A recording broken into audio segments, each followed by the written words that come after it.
Let me in. Let me in, please. Hi, my name is Sam and I have crippling imposter syndrome. I have this reoccurring problem where I never feel like I'm enough. And this is particularly in like the work setting, in the school setting. Imposter syndrome is basically that feeling when you're in school, you're in a workplace and you just don't feel like you're enough. You're not smart enough. Like, how the heck did you end up there? And then you feel that one day someone will find out that you're just not smart enough to be there. I have so much trouble speaking up in a classroom, in a meeting setting, just because I sometimes feel like I don't think I'll add much value to this conversation. So little instances like that where I feel like I'm too dumb to say anything in a meeting, and that's one example of how like imposter syndrome is like pretty prevalent in my life. And I found 3 things that have really helped me in becoming more confident in myself and feeling less of an imposter. And make sure to stick around for number 3 because that one was a game changer. Number 1. Let go of the idea that you need to be the expert of something in order to voice an opinion. That was something that is still really hard for me to grasp.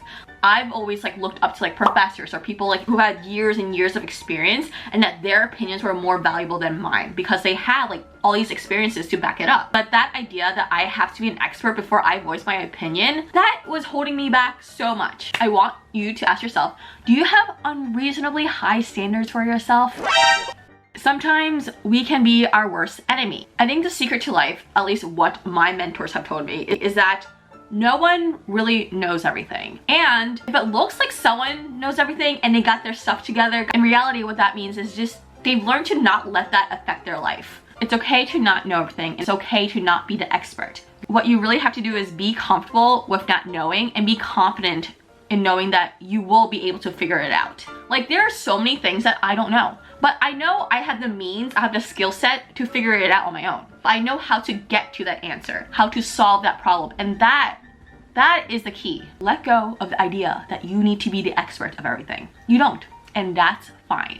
Number 2 kind of goes hand in hand with number 1. Recognize that you're more valuable than you think you are, and when you have that inkling to say something, when you have that urge to say something, don't hold yourself back and actually voice it. But that's easier said than done. I know, it's scary. So this is what has helped me. I am the person who sometimes just keeps things in, you know? Even with a conversation with a friend. They say something, it sounds like a little off, or like I have my own opinion, but I don't want to upset them. And you know, there's all these things go into my mind where, oh, I don't want to sound stupid, I don't want to upset them, oh, this sounds so obvious. I kind of diminish my own opinion. I'm like, okay, no, don't say it. It's not worth it. But don't do that. Practice this with your friends or family or whoever. I've done this with my sister, Sabrina. So if you watch my previous videos or like any videos where Sabrina is in it, she is a very, how does one put it? She voices what she wants and she's really good at it, and sometimes she can be blunt and sometimes I just take it, you know? I just don't do anything about it because I'm just like, okay. But this is a time for you to fight back, or just the situation with your friends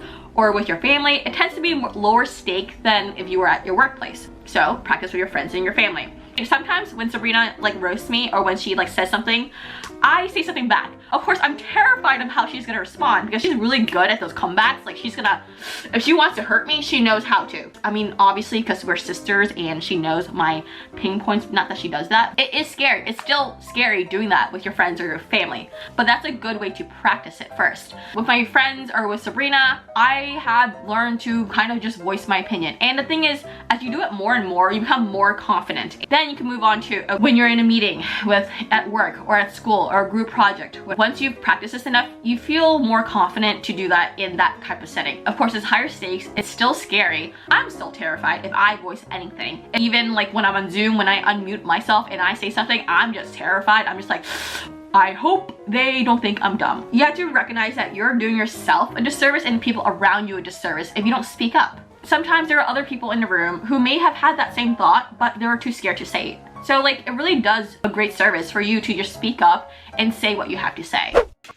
And last tip, number 3, keep tabs of everything you've done and all your accomplishments. So you're at work, you're at school.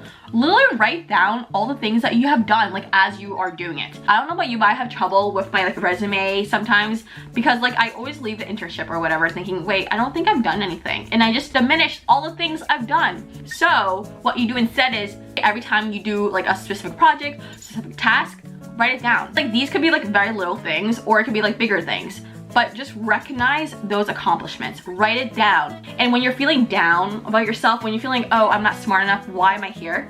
Look back at the list and like, wait, I've done X, Y, and Z for this organization, for school. I'm actually pretty smart. I'm actually pretty cool. I belong here. This list comes in so handy when you're just feeling demotivated and you're just feeling down about yourself and you just don't feel you're good enough. You need to give yourself credit where it's due. Validate yourself. You may not think that you're good enough, but chances are you probably are, and you're just not recognizing it. So keep that running list of things you have done, all your accomplishments, and feel great about yourself.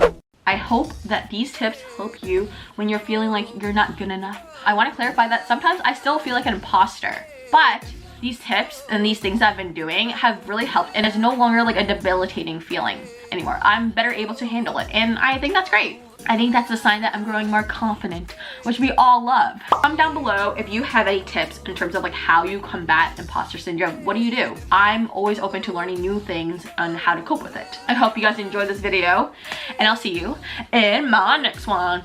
Peace out.